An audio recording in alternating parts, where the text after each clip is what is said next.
स्वागत है आपका मेरे YouTube चैनल मॉडर्न भाभी जी में। तो मैं आ गई हूँ एक नए झूमर गीत के साथ।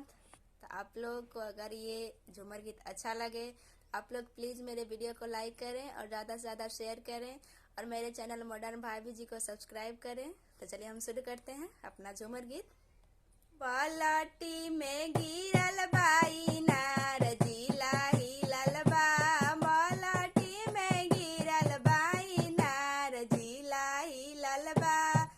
इहो खबरिया दरोगा भिरी गइले हो, इहो खबरिया दरोगा भिरी गइले हो। उनु को हिलल बा दिमाग जिला हिलल बा, हिलल बा दिमाग जिला हिलल बा।